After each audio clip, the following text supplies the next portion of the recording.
algo de la fisiología y de cómo se ocasionan las cosas, por lo cual nacen los niños. Ninguno se quedó dentro nunca o salieron, o por arriba o por abajo. ¿Ah?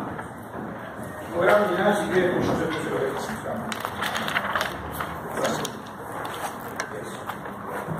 Un trabajo de parto tiene una definición, ¿sí? Hay una definición que es teórica, la que encontramos en los libros, y hay otra definición que es práctica, que es operativa, que es clínica. El día que usted esté en la puerta de emergencia en algún lado, ¿sí? Solitos, y venga la señora, una panza grande, y a ustedes que tienen mucho miedo, porque genera miedo a un embarazo, una panza genera cosas. Aquí hay como sacar de arriba y que otro se encargue y que sea otro, ¿sí? Pero no tengan miedo porque estadísticamente solamente el 15 al 20% de los nacimientos necesita ayuda de alguien que sepa algo. No tenemos más a hacer nada. Inicialmente es así. ¿Sí? Por eso que sale y dice, ah, el señor es patrullero, el policía, que su padre. Se venía ahí. Hay un porcentaje que sí necesita de algún conocimiento o de ayuda de alguien capacitado, ya sea ginecólogo, de una partera, para poder hacerlo nacer o decidir por dónde van a nacer. Es lo otro. ¿Sí? Como esa señora que va a venir embarazada de la puerta de emergencia, ustedes no pueden aplicar una definición teórica, aunque la tienen que conocer, que es el conjunto de fenómenos fisiológicos cuyo objetivo es que nazca un feto vivo a través de los genitales externos. ¿Sí? Esa definición ya la saben, la van a saber. Ahora, hay que aplicar algo que sea clínico. ¿Cómo hago yo un diagnóstico de parto? Bueno, 3, 5 contracciones uterinas en 10 minutos, pero vamos a ver cómo se hace, de buena intensidad de duración y con la presencia de 3 o más centímetros de dilatación cervical. O sea que ustedes, para poder ver si una señora está en trabajo de parto, van a tener que constatar las contracciones que tienen, ver cuántas contracciones tienen en 10 minutos, tacarlas, examinarlas y ver cuántos centímetros tiene de dilatación. Y ahí van a poder decir, señora, usted está en trabajo de parto o no está en trabajo de parto.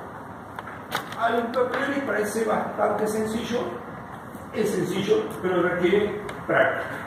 ¿Sí? Y hay alguna otra definición. ¿Sí? El parto es la expulsión de un feto de un peso igual o superior al medio kilo a través de los genitales externos. Ese feto, si pesa menos de 500 gramos, ¿cómo se llamaría?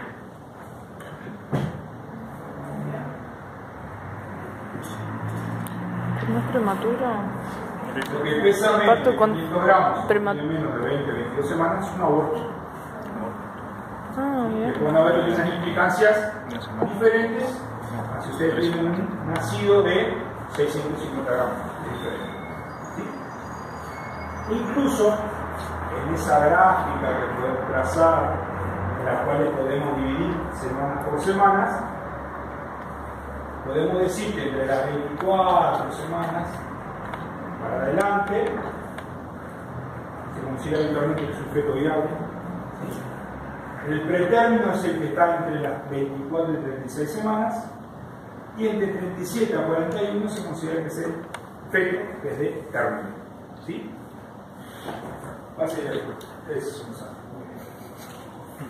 Ese trabajo de parto lo vamos a clasificar de acuerdo a cómo empezó.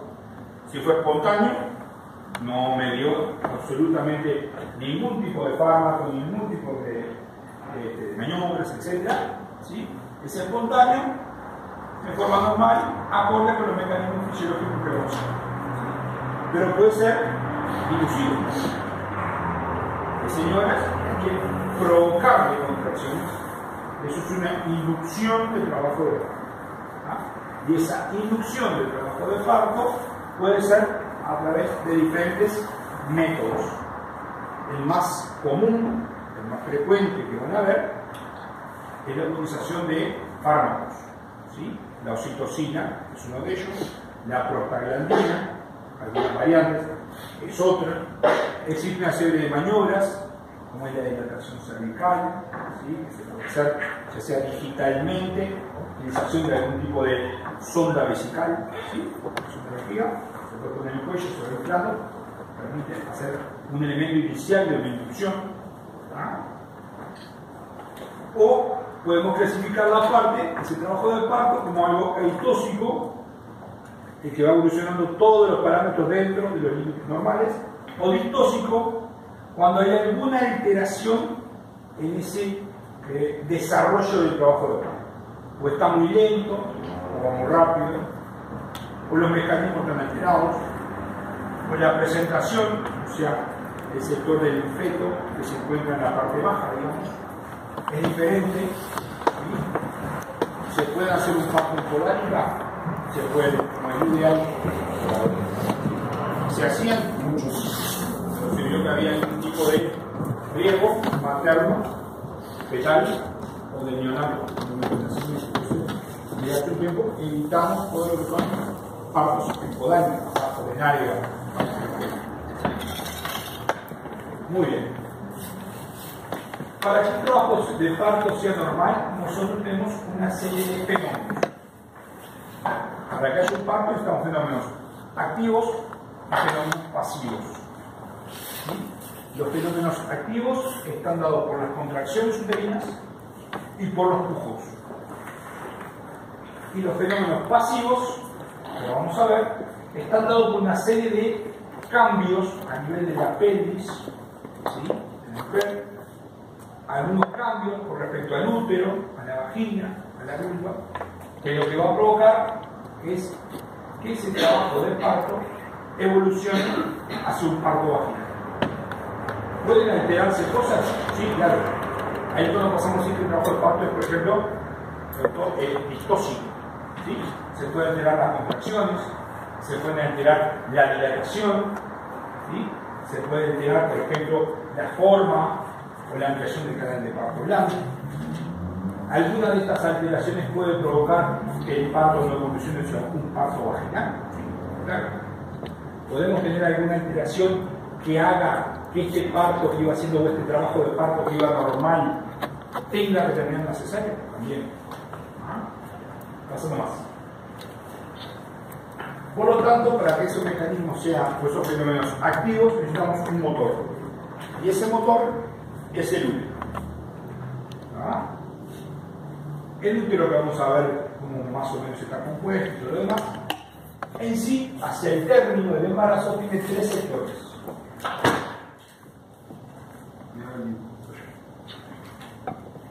El útero, en una mujer, una chiquilla como ustedes, que no están embarazadas, ¿sí? Tiene dos sectores más.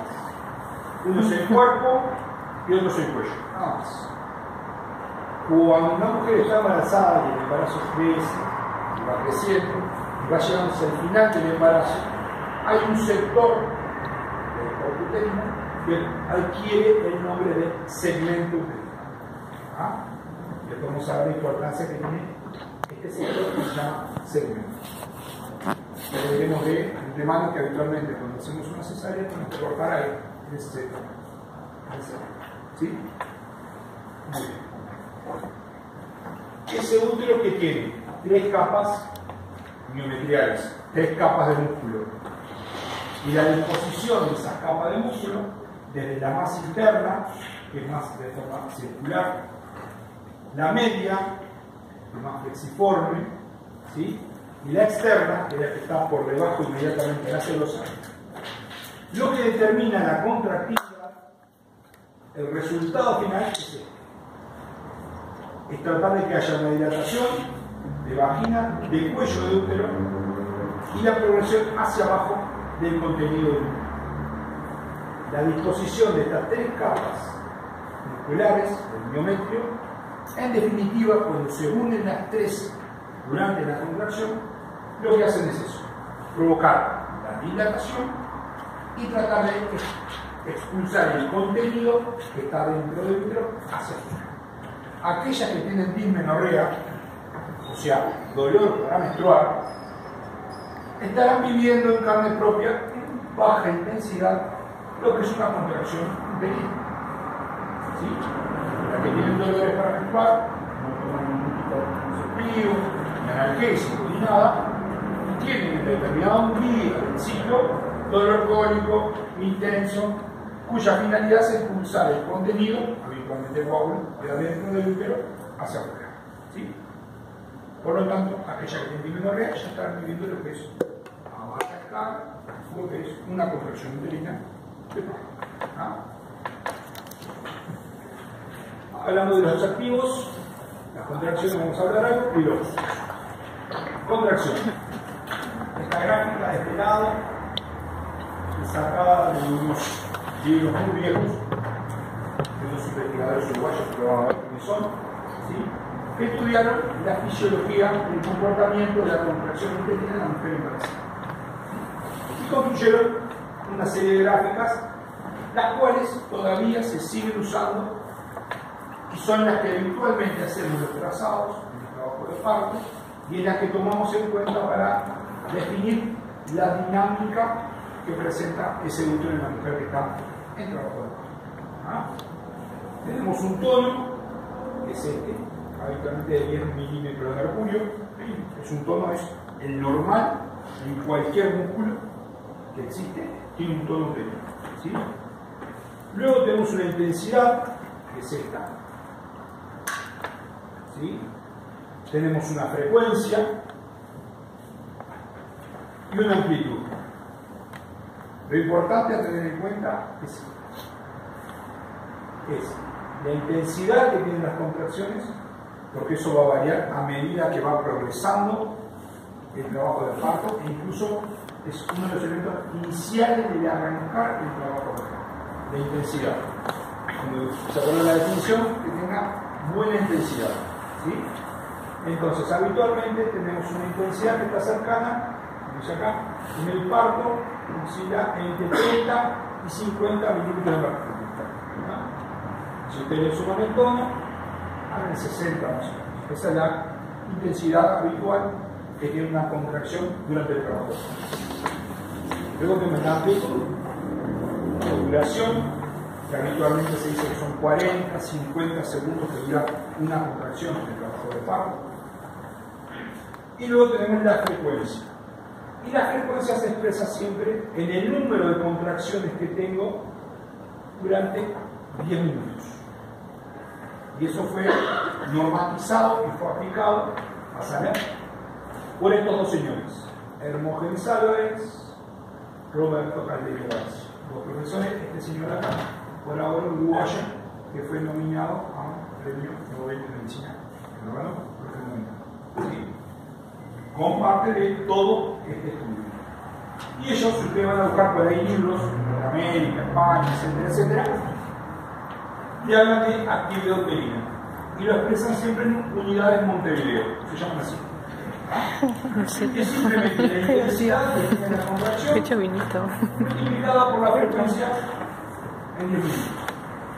Si la intensidad son 80 y tienen 4 contracciones en 10 minutos, son 80 por 80. Eso expresan unidades Montevideo. El útero que no está grávido, o sea que no está embarazada, la mayoría de ustedes, ¿sí? Tiene algunas características, por ejemplo, se modifica con el ciclo menstrual, ¿sí? Esa actividad contraria que tiene un útero que no está embarazada.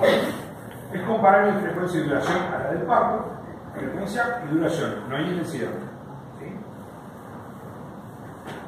En un sector preovulatorio eso tiene más frecuentes, cuando está en la fase ovulatoria puede aumentar el tono, las contracciones pueden ser más intensas, por eso duelen más, ¿sí? Y cuando está embarazada existen 3 tipos de contracciones que son sencillas de acordarse. La mujer que está embarazada tiene contracciones tipo A, B y A, B y C. La A, conocida como contracción de Álvarez, la B de Braxton Hicks y la C, anda para atrás un poquito, anterior, de Haley. Entonces, esas contracciones, el útero grávido, la mujer embarazada, es tipo A, de Álvarez, son contracciones que tiene el músculo uterino, pero la mujer no las percibe. Es un tono, es una contractilidad, pero no las percibe. Y habitualmente están hasta las 26, 30 semanas. Esas no tienen ningún tipo de certificado ni nada, las tienen siempre y cada vez que tengan que pasar a tener porque forman parte del útero. ¿Sí? Las que sí comienza a percibir son las tipo B o de Berthold-Higgs. Aumenta la intensidad, tiene una mayor área en el útero que abarca esa vibración y la mujer empieza a percibirlas. Le va a decir, yo noto que tengo contracciones, ¿le duelen? No, tipo B. ¿Ah? Pasa más. Las que sí comienzan a doler son las tipo C o las de Galeiro. Esas comienzan a percibirse con dolor y habitualmente ocurren luego de las 37 semanas de gestación.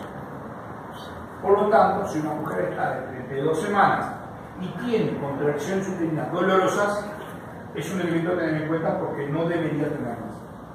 Algo tiene que ver. ¿Sí? Disminuye progresivamente las contracciones de tipo A, aumenta las contracciones de tipo B, ¿sí? De Berthold-Higgs, aumenta la frecuencia, aumenta la intensidad, aparecen las contracciones dolorosas o tipo parto, superan los 15 milímetros de mercurio, ¿sí? El umbral del dolor habitualmente en torno a los 25 o 30 milímetros de mercurio, y localiza el dolor a nivel abdominal, pelviano, perineal. Le va a decir que le duele, le pone la panza dura con dolor, le duele hacia abajo, le duele la espalda. ¿Sí? Me quiere preguntar, ¿ese dolor es como que mezclado? Sí, pero duele más. ¿Sí? Con esto vamos a llevar a que ese cuello empiece a madurar. ¿Ah? Una mujer que está embarazada, si no tiene contracciones, ese cuello es cuello largo, cerrado. Ustedes tratan de poner el dedo y tratar de meterse, no puede estar cerrado. Si esa mujer tiene 7, 8 partos, está mucho más probabilista, mucho más dolorosa. ¿Sí? No se duerme. Durante el parto, inicia con una dinámica de 3 o más contracciones en 10 minutos. La intensidad alcanza los 30-50 milímetros de mercurio. Habitualmente, cuando la ponemos de costadita en el cúbito lateral izquierdo, ¿sí? Son menos frecuentes, pero son más intensas. De pie, igual frecuencia, pero más intensas y eficaces. Por lo tanto, habitualmente le decimos a la señora que tomen la posición que quieran tomar. No hace mucho tiempo, mujeres que vamos a tomar para acá. ¿Sí? Se mueve. Acostado. Quietito y no se mueve. Acostado. ¿Ah? Ahora que se vio que la mejor manera de que una mujer tolere es que esté acompañada, por ahí en que ella quiera, no es posible que no sea la suegra. ¿Sí? La habitación es más amplia, si quiere, ducha y que deambule o tome la posición que quiera. La mujer va a buscar la manera antártica de poder tener más alivio. Hasta no hace mucho tiempo, en verdad, todavía el paciente estaba a 4 centímetros de cerveza. Bueno, la vía, con el suelo, el gato, ¿sí? Cosa que actualmente ya no se hace. ¿Por qué? Porque se ha visto que dependiendo muchas veces de la posición que tome, es la progresión que va a tener. ¿Sí? Y una de las cosas es bajar lo que se llama ansiedad. Y la que se puede más eso es la suegra. ¿Me acuerdas de la señora? ¿Me acuerdas de ella? Primero pregunta cómo está el niño, después pregunta, ay, la madre, sí, ¿verdad?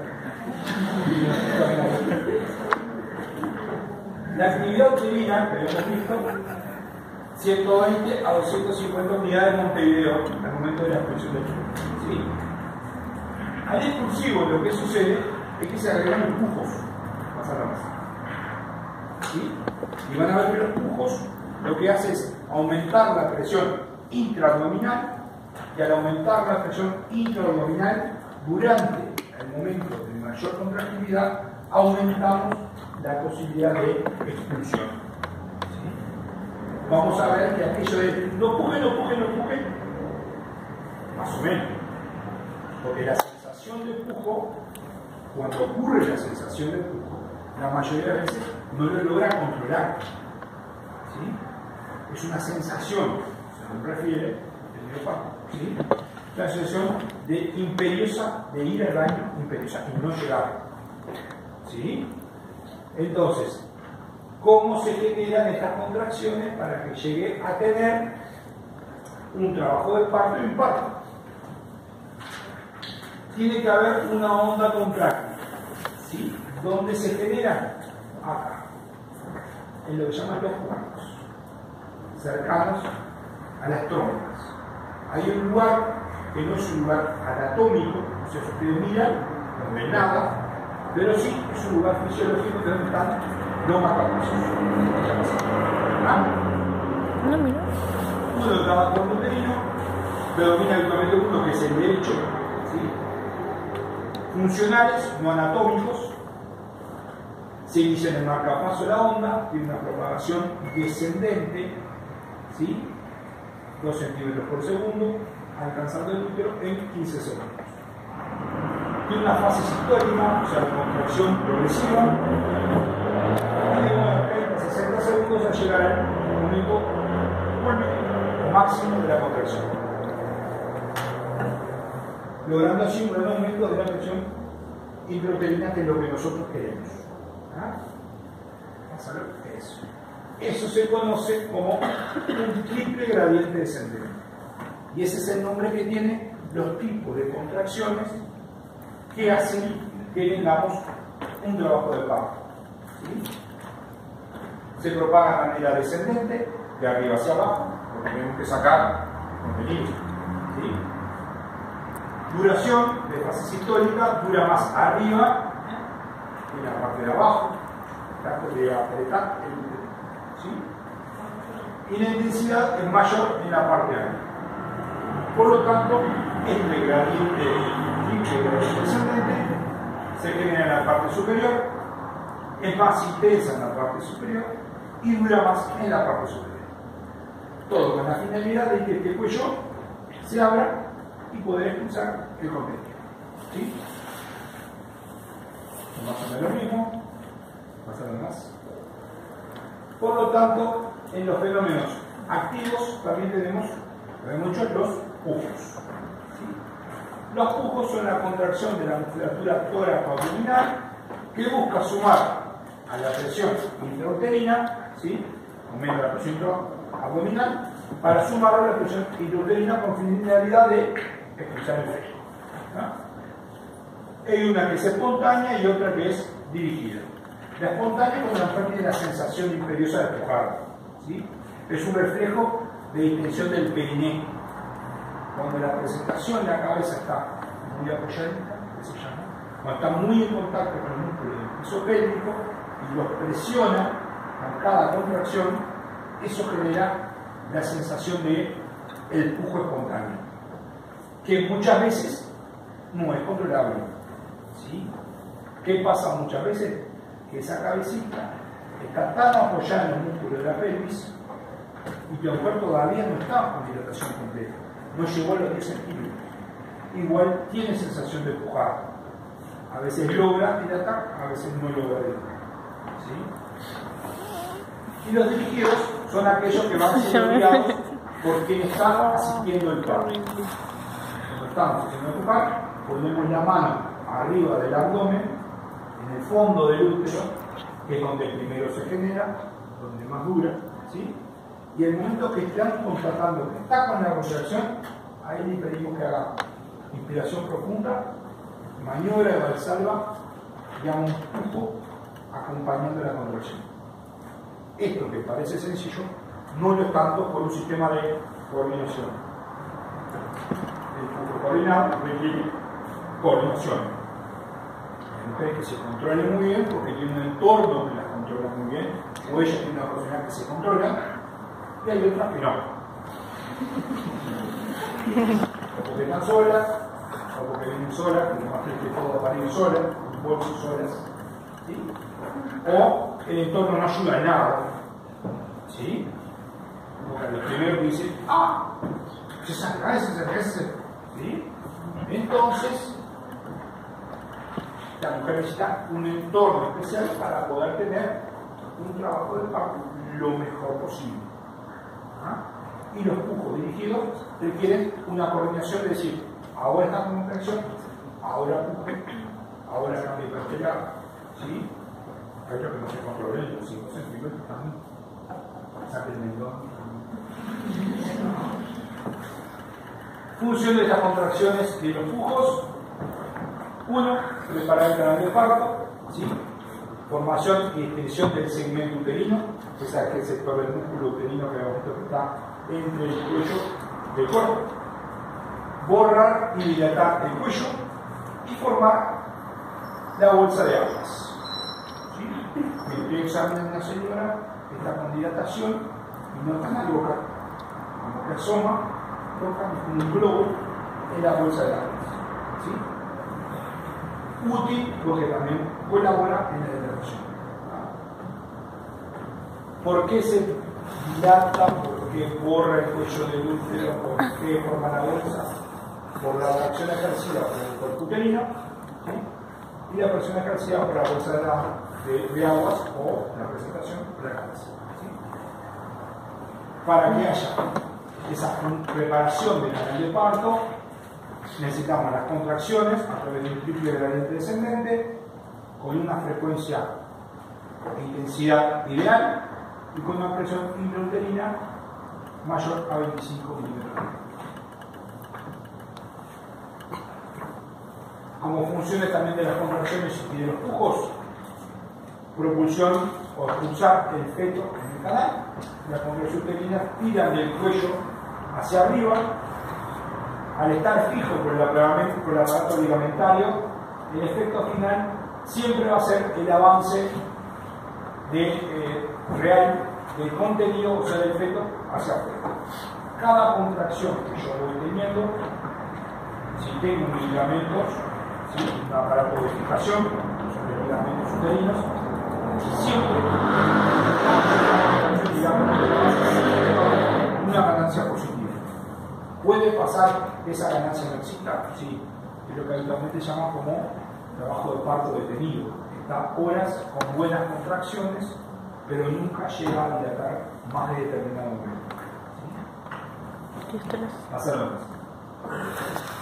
Y fenómenos pasivos tenemos la formación del segmento inferior, el borramiento y dilatación del cuello, la expulsión de los limos.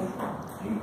Los limos es una sustancia que se fabrica sobre todo a nivel cervical, es como un tapón, se dice el tapón mucoso. Limos, el tapón mucoso es lo mismo, es una cubierta mucosa y polisacario. Se pega en el cuello del útero, ¿sí?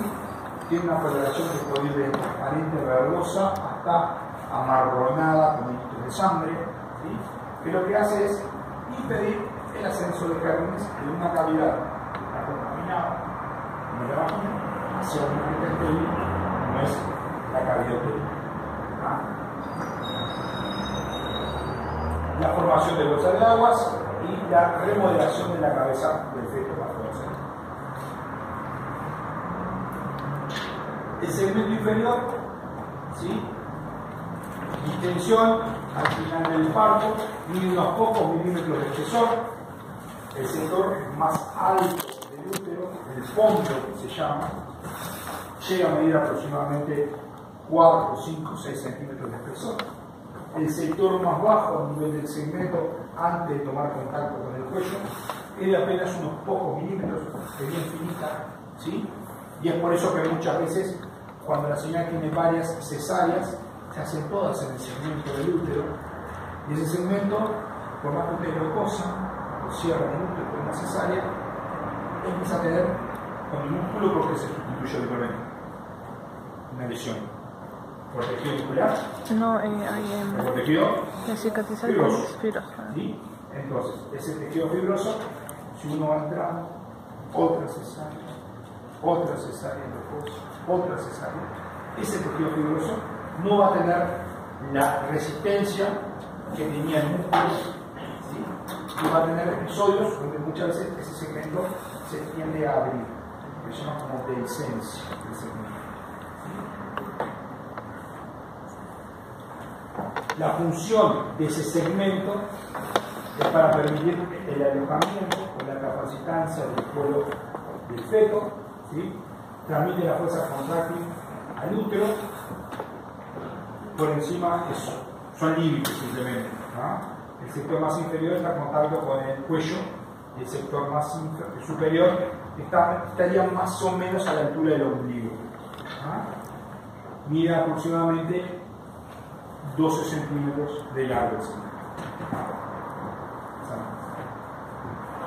El borramiento y dilatación del cuello tiene algunas características. Ustedes, que no tienen hijos, como tengan el primero, lo que habitualmente ocurre es el borramiento, el cuello se entra a achicar, y luego dilata, se abre. Eso se va haciendo de manera paulatina, pero se va haciendo no de manera simultánea, lo que sí pasa en las multiples. Cuando ustedes tengan 3 o 4 hijos, que vayan un gatito, un parto, ¿sí? Aparte del trabajo de parto durar menos, ser más rápido, ¿sí? Menos doloroso. De llegar habitualmente con dilatación ya, trabajo de parto adelantado, ¿sí? Van a tener una dilatación y un borramiento del cuello que se hace de manera simultánea. Borra y dilata todo junto. La nunípara, ¿sí?